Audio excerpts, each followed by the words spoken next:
Hello, and thank you guys back for tuning in. Thank you guys back for tuning in. Hello, take two. Thank you guys for joining me here for another video. I'm excited to share this one with you guys, as I usually am, so let's just get right into it. So, lately, I've been thinking a lot about how specific spaces carry specific energies, and I've also been thinking a lot about the feeling of home, how we create home, and also just the awfulness that is living somewhere which doesn't feel aligned to your highest good and your needs and your comfort. There can be a lot of things that can make you feel not at home in your home, but I want to focus on something we can do to kind of make your space feel more yours in a spiritual context that also is just good for the vibe, honestly. Do you have a room, or have you ever had a room in your house that just freaked you the hell out? Like, maybe it wasn't exactly haunted, maybe it was, but there was just a place, maybe a basement or a boiler room, that really just freaked you out, or the feng shui or whatever it may be just didn't feel right. It just kind of left you feeling a bit uneasy. I definitely know how it feels to have like a little area in the house that feels like, oof, shouldn't go there. And while that doesn't have to be the biggest deal, I feel like there is something so sad about having a home that you own or you pay for, you rent in some way. You're you're spending money or resources to exist in this place that's supposed to be your home, but there's like a corner of it, a room of it that feels like it's not meant for you. That in your own home, like that's kind of not the best vibe.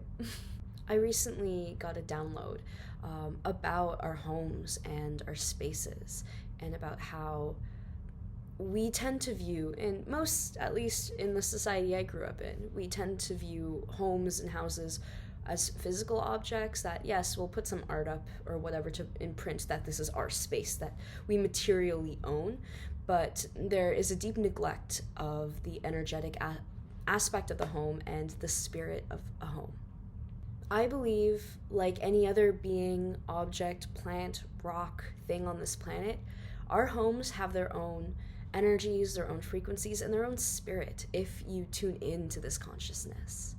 So, if there's a room in your house that just doesn't feel right, doesn't feel like home, doesn't, it just doesn't sit right with you, it could be that you're not super aligned with your space in general, or maybe there is some kind of energetic attachment living there, like an entity of some kind. But if neither of these things are true, that just means you should probably try talking to the spirit of that room. When I say spirit of that room, I'm not talking about like a random entity who has walked in and has now decided that they're living here. They do not care that it's your home, that they're just here to stay. I'm not talking about that kind of energy. I'm talking about the energy native to the room and to the home itself, the spirit native to it. I believe that we are not disconnected from the places we live, and we are not, and even objects, even buildings aren't disconnected from spirit, which imbues everything. So if there's a room in your house, or maybe just you've moved somewhere new, and you're not feeling the vibe exactly yet, you don't really feel at home, this might sound a bit weird, but try introducing yourself to the spirit of the home. Say, hello, I am who I am, and I've purchased this house, or I'm renting this house, and I'm going to be living here for however long you know you're going to be there, if you know, and just connect with them. Tell them how happy you are and grateful you are to be sharing a space with them, that you want to get to know them as this beautiful spirit of this home, and then I think treat the home like a loving part of your family. I believe the spirit of our homes can protect us and, comfort us, and really be partners with us in creating comfort and safety. So let's treat the spirit as something deserving to be cherished and honored.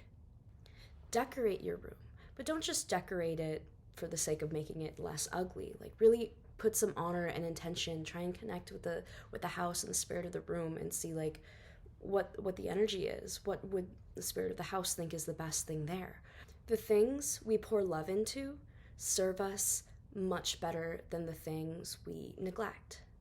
So make sure to, and don't look at my floor right now while I say this, but make sure to treat your objects and your spaces with respect. Keep them clean. It's okay if it gets messy, okay? Like, I don't look at my floor right now, please. Um, but treat it with respect, with gratitude.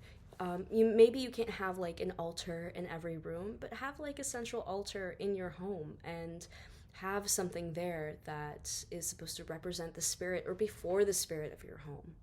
Thank it, and really treat it like a guardian angel that you live with and exist with, um, together happily, right? So, yeah. Try listening to the room to see how it wants to present itself, if is anything it needs to be taken care of. And, this doesn't have to be, it probably isn't going to be a very laborious undertaking. It's just about honoring the space, making it beautiful because you honor it, and connecting with it like another person. Like even a roommate that you love and respect. I prefer a family member, kind of, just that feels a little more like a little less formal and a little more casual and a little more heart-centered. Like, this is a member of your family now for as long as you're living here. And it's important to show them that you care and to connect with them and talk to them. So then, when you enter these rooms that freak you out, you can connect with the spirit, you can ask for protection, you can thank them for being there and for working with you and allowing you in this space and creating a home for you. And I feel like then you'll start to feel like home. This thing that kind of freaked you out or didn't feel super aligned is now more of a friend you talk to and you've gotten to know. So with this practice, it starts with you feeling a bit unwelcome in your own home, a little uncomfortable in your own home, and it ends with you feeling like you've made friends with your home, because that's really what it's about. So that's all I really wanted to say for this video. Try making friends with your home, even if the vibes are good. Like, maybe just think intentionally next time you're channeling, after you set up a sacred space. Just like talk to the spirit of your home and thank it. And yeah, let me know if this resonates with you, if that feels like something that is aligned with you or feels good. And yeah, hope to see you for the next video. Bye.